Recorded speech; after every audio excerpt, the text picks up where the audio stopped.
10 November बर' थुनलाइ आफादनि गा-स्निजिनैथि जोनोम सान फोरबो फालिथाय खुंफुंदों। चिरां जिल्लानि रानिपुर गुदि गेवलां गेलेग्रा फोथाराव खुंजानाय खुंगा 33थि रुनिखाता गुदि बर' थुनलाइ आफादनि बोसोरारि जथुम्माया गाजा गोमजायै जोबनानै थाङो।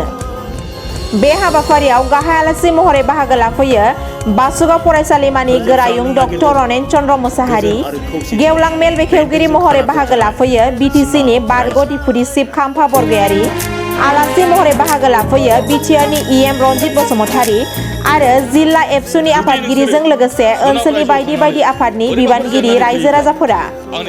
बिब्दिनो गाहाय आलासि महरै खौरांगिरिफोरनि सिगाङाव ओरैबायदि फोरमायलाङो डक्टर रनेन चन्द्र मोसाहारिया।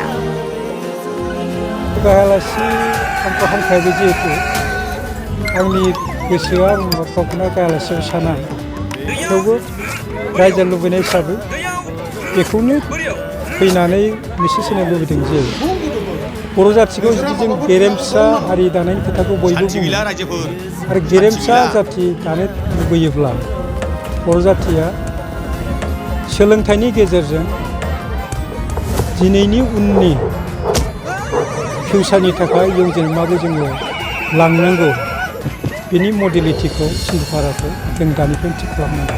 मानो होनबा जों जेरावहाय थांनानै थायो बे जाहैबाय माल्टि लेंगुवेजनि बिथिंजों जों थांनानै थानांगौ जायो आरो जोंहा जितु गावनि हादोर गैया, बेखायनो डिपेन्डेन्स मोनसे हादोरनि सिङाव बा मोनसे रायजोनि सिङाव थांनानै थायो। बेखायनो बेबायदि सिस्टेमनि गेजेरजों जाहाथे जोंनि गथ' गथायफ्रा गावनि बिमानि रावजोंनो थांनानै थानायनि लोगोसे सोलोंनायनि गेजेरजों लोगोसे दिल्लीयाव आरो गुबुन गुबुन जायगायावबो दानि साइन्टिफिक टेक्न'लजि आरो डिजिटेल वर्ल्डजों खाब जानानै जाहाथे जोंनि गथ' गथायफ्रा दावगालांनो हायो। बेखायनो मेटा रिसार्चनिबो प्रयजन दङ। बर' बिमानि रावजों सोलोंनायनि गेजेरजोंबो बर' बिमानि रावजों मेथ्स, साइन्स बेफोर सोलोंनायनि गेजेरजोंबो इंलिसनि गेजेरजों साइन्टिफिक जितु टार्मिनेलजों साइन्स लिटारेचार टेक्निक लिटारेचार बेनोबो उन्दैनिफ्राय फोरोंनायनि प्रयजन दङ। होमबासो जोंनि इयुन जेनेरेसना गावनि जायगायावबो लोगोसे गावनि जायगानि बायजोआव बा बुहुमनि दाब दाब जायगायावबो थांनानै बिसोरो साख्रि मावनो हागोन, गावनि बिजनेस मावनो हागोन आरो स्टार्टआप खालामनानै इन्डिपेन्डेन्टैबाबो बिसोरो इस्टाब्लिश जागोन।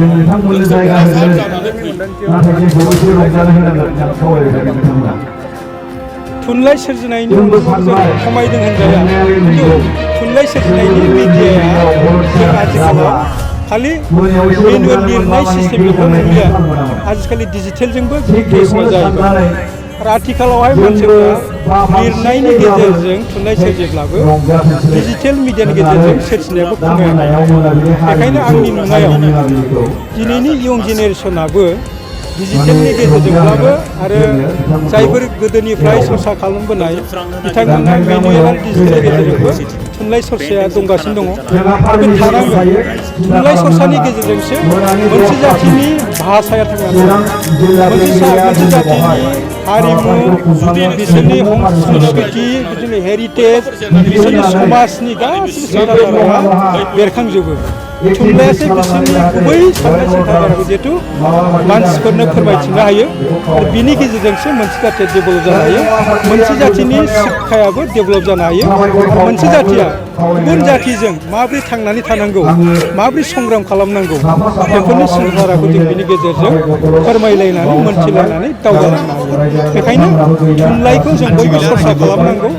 थुनलाइ सरसाया आंनि मोनदांनायाव लेखा गोरोङाल' खालामनो हायो बे नङा, थुनलाइया जाबाय गोसो सिंनि सरसा। लेखा गोरोङाबो लेखा रोङियाबो थुनलाइखौ सोरजिनो हायो गोसो सिङाव। बेखायनो थुनलाइनि सरसाया साफ्रोमबो बर' रायजो राजानि बिबान जानांगौ।